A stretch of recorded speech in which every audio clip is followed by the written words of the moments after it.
going north, there will be something, maybe the lines of energy of storms or some wave, because Sebastian, John, and Mike and Maximilian went there.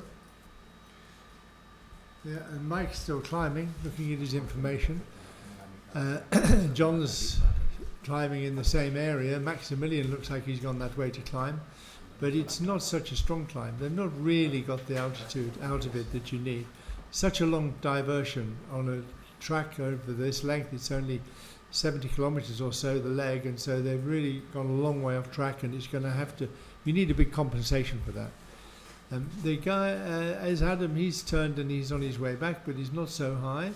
And Gintas, he's, well, he recovered so well at the beginning. He was with Didier. He'll be a little bit annoyed with himself now for not staying with Didier. But we'll see. It's not over yet. There's still a lot to be done in this race because it's still very difficult, and they've still got to find the altitude to get into the last turning point. Yes, but that could be quite a challenge. Take a look at Sebastian Kawa. Now he's back again in the 3000 band, and well, Luis Buderlik is also very high, and also Lucas. So maybe it'll be interesting. They are taking different paths, different routes, and we will see what happens when they join together in Cambradas and they straight to Puigcerdà, which is only about 15 kilometers, and from there control point 10 kilometers more to the gate line. And Didier's ridge storing, that is bad. Once you're stuck on the ridge and you're not moving on and you're not climbing, things are looking serious. So he's got to find a way over that ridge. He's got to find his way onto Khalid. He's stuck there.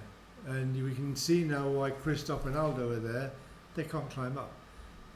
Time to decide what to do. You can't stay there, you can't wait, because you're just not getting the altitude they need. No, if you are here, I think if you are here 5 minutes and you don't find nothing, you should try the eastern part, Meranges. But maybe there is a cloud, I don't know, but they are still here trying to find something. I mean, Didier's climbing, but painfully slowly. Yeah. Painfully slowly, and it's going to really cost him. And whilst he's climbing here so slowly, Sebastian's going to cruise overhead, right on the top. Sebastian's only 500 meters higher, but that's a different world. He's in a different world up there, and it's such a shame for Didier that he didn't manage to get the climb in Montreal or to get into the same area. Yes, and as you said, Didier is stuck in the same point just from 10 minutes to now, and Sebastian is going north, grazing, making kilometers, and it's interesting. Yeah. He's high, but he keeps on climbing. So I think he sees it's a difficult day, so he wants to save as much altitude as he can. Yeah, if it were conventional situation, he'd run straight for Carlisle, climb up straight for the turn, but it's not. It's a difficult situation. We can see from the photo images that we're getting from the satellite that the sky is very confused. We're getting a photo from the telescope of the weather in Carabassa, and you can see that there's wave, there's broken cumulus, there's upper cloud, there's no sun. It's a really difficult sky, but in that sky, from time to time, there'll be areas of good energy, but it won't be at all obvious where they are, and it won't be obvious how you find them. Sebastian's found one on the top now, and whilst he's climbing, Didier's ridge soaring, Didier's lead is disappearing fast. Yes. And I think that it's beginning to look like a different race again. Yes. And we saw Puigpedrós, which is to the north of the airfield, and Sebastian is just a couple of kilometers from there. That's the valley of La Tour de Carol, and from here we can see the ridge of Carlit. We can see, I think it's more clear sky, Brian, and with some cumulus, but just remember that 1 hour ago the cumulus didn't work quite well. I think, but the bases are well defined. Maybe there is more sun hitting and more energy there. And yes, to the north the sky is blue. Bon dia. Okay, we're ready here, Gerard.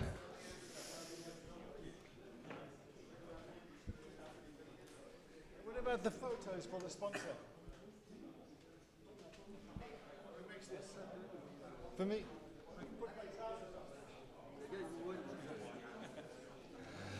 Gerard, okay, thanks. Good morning, everybody. Woof, woof. Woof, woof. Good morning, everybody. Nice to see you. Thank you. That's good. Hi, Thomas. I can always tell when you're talking because there's a lot of arm waving going on, yeah. Yeah. So then, let's get on. We'd like to introduce, before we start the briefing, Camille. Camille, just would you stand up, please? Camille is here from Turkey. She represents THK, the people organizing the World Air Games, and she is from the airfield at İnönü, where there will be a gliding event during the World Air Games. Not sure what yet, but there'll be a gliding event. And Camille is here to see how it all works and to get some experience. So welcome, Camille, and we're pleased to see you here.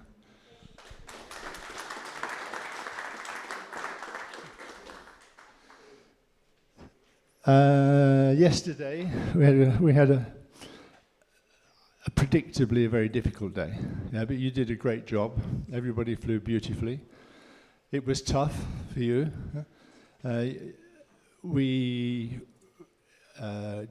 didn't expect that in a race of only, 180 kilometers, we could end up with competitors nearly 50 kilometers apart before the second turning point. Yeah. It was amazing how some people found a way and some people didn't find a way.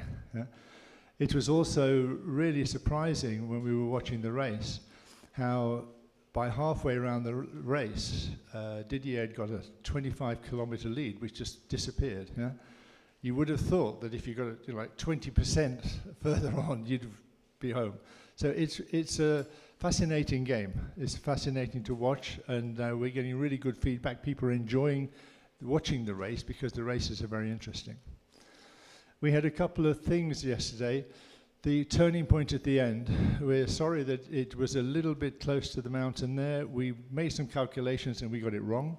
Yeah, the reality is not the same as the map. So we won't use that turning point again in that situation for the final glide. We should have used the other one, but I'm sorry about that, but we fixed it, yeah. There was one other question about yesterday. Normally here, we land on runway 07, unless there is like 10 to 15 knots of wind on 25, because it's uphill, yeah, and everybody ends up at this end. We don't have a problem with people landing and then towing back and getting in the way and so on. But what I need to know is, yesterday when we were landing and Sergi was on the radio, we had a tailwind of about 10 knots, but occasionally it was gusting maybe to 15 knots. And are you comfortable with that? Are you comfortable landing uphill on 07 in that wind? Yeah? Nobody has a really big issue with this because it is much easier for everybody, but if somebody feels they need to land into wind, then you must come and say so. It takes me to the next point. We will just start the ball rolling here. And there's one of the points that came out of yesterday's briefing when we were talking about the proximity tool. And we do need to make sure that when we have something like the ability to process data, we need to compare that with real time. It's no good just having the data and thinking that's the end of the story. And we know that several of you will have had encounters during this competition, in any competition. And we know that in the past it's been very difficult to get this information communicated amongst everybody. So René's going to talk just for a moment about the project to use the fly tool. So I'll just hand over to you, René. Good morning. There is a tool that was developed in the Netherlands that is an application for a smartphone. It's called Fly Tool. And we encourage you to download it, register, it's very easy, and you can make any comment about safety, any incident, encounter, anything you want. And Brian and I will receive it as an administrator under anonymous way. So, and if there is something anything that you want, please use it. Because sometimes we say, okay, I'll let it go, and then I'm going to the closing ceremony or the podium, and that's it, let's have a beer, and we forget. But we need that information. We want to make it, the competition more safe for you guys.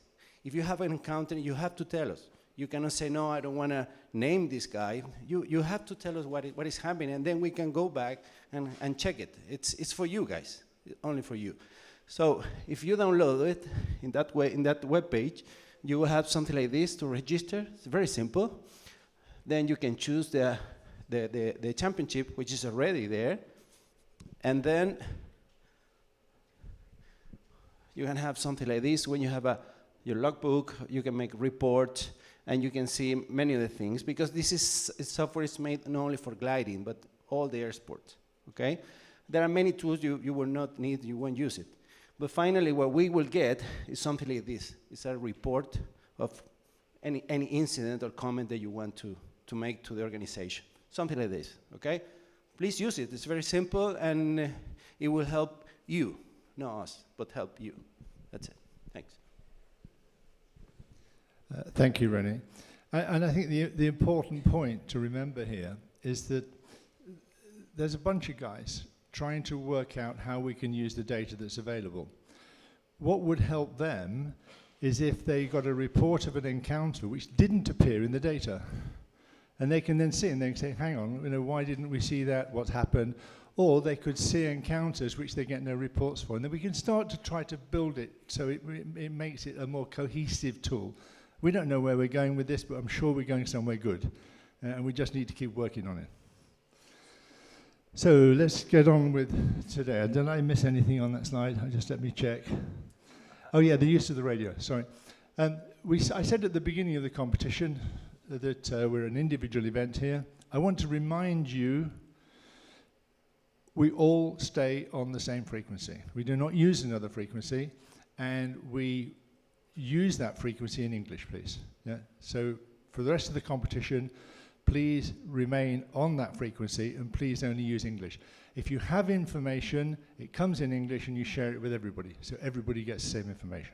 I'm not asking you to not say anything. You can say things, but you say it in English so it's shared. Oh yeah, and for Ankel, please don't send zip files. It's a pain in the neck. Send an IGC file. When you send your file, just send the IGC file. So let's look at today. It's going to be tricky. It's going to be quite a tricky day. We have still got this sort of low pressure area, which is become quite a big low pressure area, and it's put us in Sardinia into a south wind, southerly flow, quite stable. And this is going to give us a little bit of an issue. And the biggest issue we have today is high cloud. That's the high cloud forecast from SkySight for this afternoon at 2 o'clock. And it shows that we're clear. It shows that we should be clear. But this is smoke and mirrors. This is a forecast. And if you look at the satellite picture, you can see there are some quite thick bands of upper cloud. And it could be that we get one of those. Yeah? It could be we get one of those. And so we have to be a little bit cautious about this, because we can look next at the wind. It's a good south wind. It's quite strong, the south wind. It's a significant wind, and it's a south wind all the way up to 4,000 meters.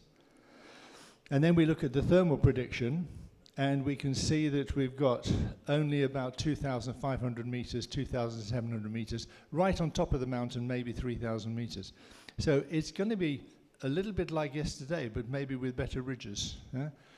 So we are planning that if there is no upper cloud, we get quite a reasonable day. We should get enough heating, we should get good thermals, predominantly blue, possibility of a little bit of cumulus on the top. If there is upper cloud, that could be much more difficult, because we don't get the heating, so we don't get the altitude, and we don't get the thermal strengths. So I would just like to mention how we handle this. Yesterday, for example, when we started launching, the conditions were good. The second part of the launch was into much more difficult conditions. So the last 8 or 9 people to launch were not launched into the same conditions the first people were launched into. So we decided that we would wait to be sure that those people had the same opportunity and got to a good altitude and got on the mountains. So we held and held and held until we could see they were climbing away, because a big cloud came over here. And then we tried to get the opening of the start line timing such that there was still time to fly the task, but it was still going to stay soarable as it passed by. And as it turned out okay, and I'm quite pleased that we did that. But please don't think that because you're at the back of the grid you're compromised. If the last 4 or 5 gliders are launched and it's not soarable, then maybe we don't get a race. Yeah? Everybody has to get a chance to go. You know what it's like when you fly in a World Championship and you're sitting up there wondering when you should start. Well, I'm wondering for all of you. And it's quite a responsibility, I can tell you. So we're looking at predominantly blue thermals with some cumulus. So we have 2 tasks. Task A, we can only fly in this area, in these conditions. We can't really fly anywhere else. But we have a 240 kilometer, and it takes us beyond the Sort Valley. It takes us to where you've been before, to Pixavi, and it will be quite a challenging race if we get the sunshine and we get decent conditions. In the event that we have high cloud, and it's more difficult, later start maybe, poorer thermals, we just cut out the western turning point. We cut out the western turning point and we bring it back into the eastern side of the Sort Valley, and it's 194 kilometers. Our decision will be made prior to the start. We are, at the moment, we don't have the capability in the rules to change the task in the air. In the version 10 of the SGP rules, we're changing the rule so that we do have the capability to have a brief task which we can call in the air. But under these rules, we don't. So we have to make the decision before we go. We shall launch a snifter. We shall launch the Puyo Sonda. Is that a sounding chicken? And the sounding chicken goes off at about 12:15. He will report back. As soon as we get the chance to climb off the ridge, then we shall start launching. And it's the upper cloud will make the decision on the task. Okay, so have a great day, guys. Everybody's got task sheets. We'll see you on the grid. We plan to launch 1300. We plan to launch at 1300. Okay.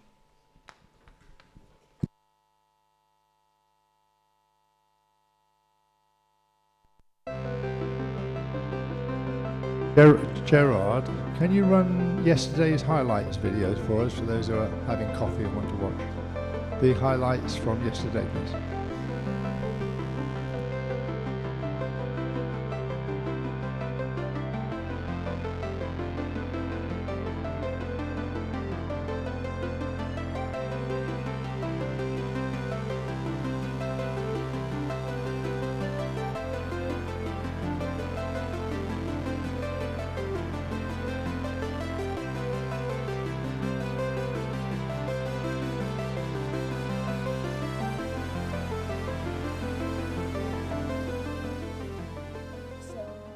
See day 2s. We'll see if Boyan has something like a bit of briefing and information for us. Boyan, could you give us some information, highlight what's happened today? Yeah, we're waiting for the second race today, and this ground is very wet from the rain we had last night, and also we have a lot of upper cloud. We have no commentary, Gerard. There's no sound on the video. Comes up enough, the thermals get going. And if there's enough of a cloudless area, an open area, that gives us enough time to make the race. We expect to make a decision in the next 20 minutes or so. Okay, let's see. Thanks.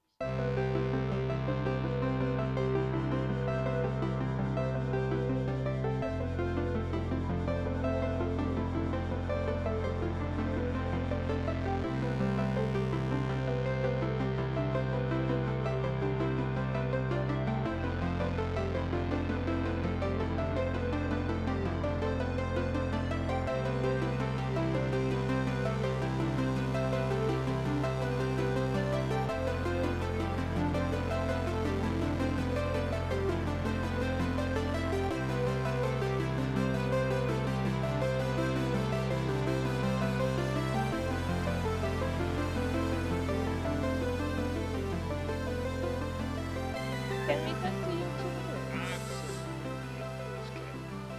How are you today? I am good. I am, looking forward to flying again. Okay, so yesterday you had an interesting flight. I was rubbish. The good thing about Grand Prix is you can try different things, and I pushed really hard for the first turn, but I just didn't connect with the climb. So I couldn't climb up. Everybody else went away, so I did my own thing.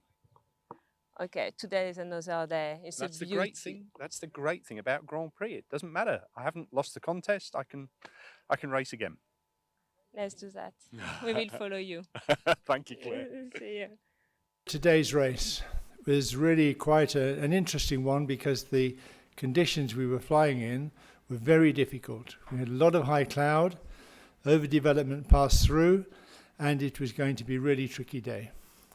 Luckily, everybody was at a good altitude to make the start, and we were able to see quite an excellent start, but the start altitude was quite low, which meant that there was a choice to go through the start line and try to go straight to the ridges to the north, or to take a sharp left turn from the start line and go back up the Marangis Valley to get altitude. Everybody went this way, 2 groups to the left, one back to the Marangis Valley, and the other one went straight towards the Puy-Moron Valley to climb on the end of Carlite.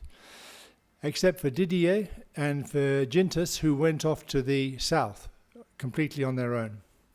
And we can see that the complete difference in the strategy, with Didier and Gintas flying along the south side of the valley, looking for lift, but getting lower and lower. The guys who turned immediately left, they climbed a little bit, and then they moved on to the top of the Pedro mountain and went to join the others on Carlite. Luckily, or with good strategy, Didier and Gintas found quite a good climb just before the turning point. And they were able to make quite a lot of progress. And we see that Mike Delta, Vladimir, he had flown straight to the turning point along the ridges, but it turned out to be a big mistake because he got lower and lower and eventually ended up quite low in the valley. But he did manage to climb away when he got back in the vicinity of the airfield. The rest of the competitors climbed on the north side of the valley on the Carlite mountain. Didier and Gintas managed to take the turn quite high, and they came out of the turn much higher than all the other competitors who'd taken the northern route going in. And they had the pleasure of looking down on most of the pilots flying towards the turn. They flew to the end of Carlite where they were climbing, and they took as much altitude as they could get at that point. And we can see that still Louis and Lucas and Sebastian were well to the north, still climbing, heading for the turning point. Didier went even further north and climbed up to 3,200 meters, a very good altitude for today. But most people stuck on the lower ridges, getting really stuck on the end of Carlite and not being able to get a good altitude. The people who took the lower route to the left really suffered from it. And we can see that Didier was way ahead, a long way in front, heading along the lower ridge after the Andorra Valley and coming towards the turning point completely alone and a long way ahead of everybody else. In the meantime, most people had come back, were still heading to this turning point, and they were climbing on the north side of the La Rabassa, and we can see that Sebastian went even further to the north in the expectation of good lift. It was completely overcast at this point. There was overdevelopment to the north, and it was making the situation very difficult for everybody. Didier went through the turning point, and he went just beyond the turning point to find a climb, but it wasn't such a great climb. And Mike Young and John Gatfield and Peter from Australia had climbed up just the other side of the turning point, and Didier came back to join them. Didier ran back, and we can see already that Didier is a long way after the turning point, probably 20 kilometers in the lead, and Sebastian is climbing a long way to the north, trying to get a decent altitude. And Luca is still heading into the turning point.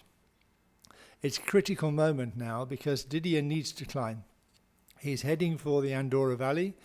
He'll cross the valley, and he's coming on to La Ravassa. We can see the slope at the bottom of the mountain of Monturil, and he's looking for the climb. This is a really critical place, and normally you climb very well. Adam is already there, still on his way to the turning point, and we can see Christoph and Vladimir are still coming, heading to the west towards the turn point. Didier is a bit unlucky, it seems here. He didn't really get the climb. Sebastian in JS3, he had taken a great climb well to the north, 3,500 meters, and it took him right into the turn very high. Initially, he started to head back to the north, but then changed his mind, and he decided he would go more on track in the direction of Monturil, in the direction that Didier had already gone. The other people who were leading at the time, Mike Young in 120 and John Gatfield, they'd gone north, but they didn't really get a good climb. At this point, Didier had arrived on the Carabassa mountain, and he really didn't climb. He got stuck there, and he found still competitors who were still actually on the way to the second turning point. He came to where you would normally expect it to be good, but he didn't get a climb. In the meantime, Sebastian found that climb on Monturil. He got the climb that Didier didn't get, but he did arrive quite a lot higher on the top, and that made a very big difference. And so we then are in a very different situation. Didier has climbed up a little. He's got just enough height for a final glide, but Sebastian is on Carlit, and he's very much higher, and he climbs well above final glide.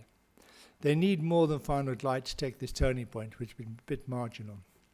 And we can see the point at which Sebastian passes Didier. This is only 10 kilometers or so from the turning point, and Sebastian's got a lot more energy. He finds it easy to go around the turning point ahead, and effectively the race is over.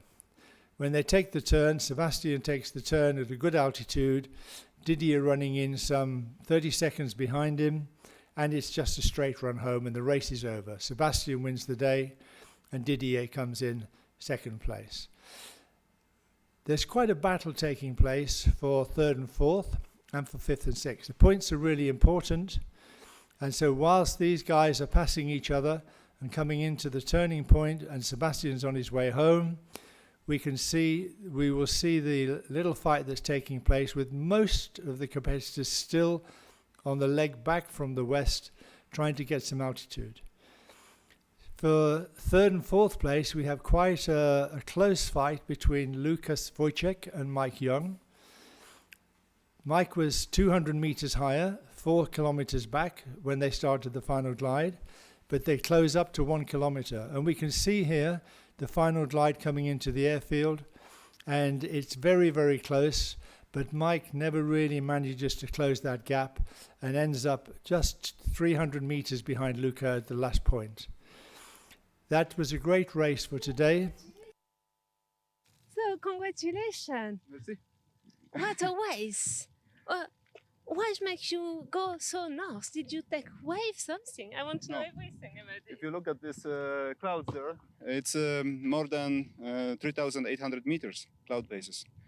So the weather was, the air mass is very unstable, and it was enough that we found some patches of sunshine, and it was producing strong thermals. But in the beginning, we were in the shadow in this valley, and that was a problem. So you did a very, very good race. Didn't you know about Didier, just front of you, but lower? I didn't know about him. I couldn't see anybody, so that was a surprise when I saw him. But I took a long way, relaxed. You have your 10 points. Congratulations. Thank you. Have a good evening and see you for the podium. See you.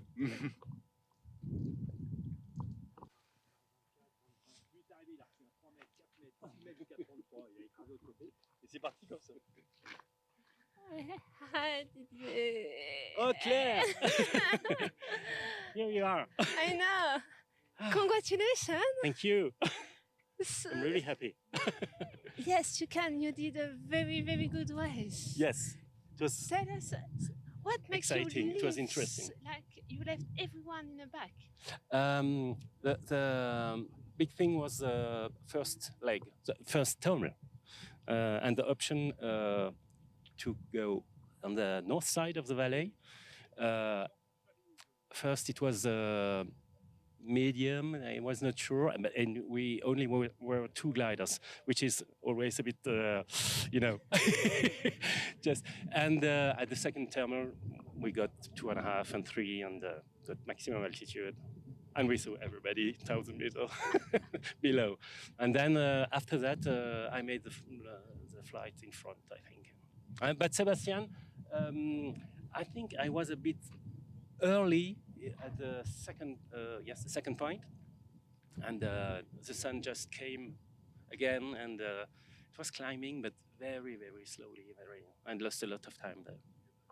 Yes, mainly on a ridge when you came back.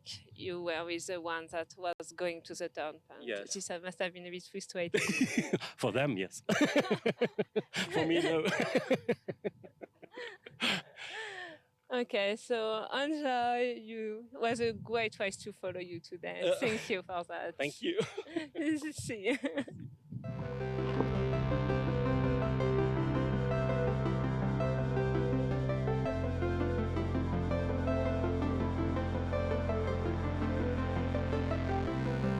And in third position with 78.7 kilometers per hour, Lucas Volchik.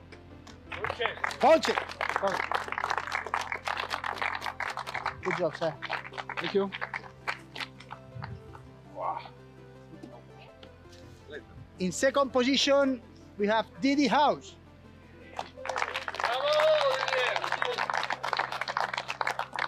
Thank you, sir. It was very close.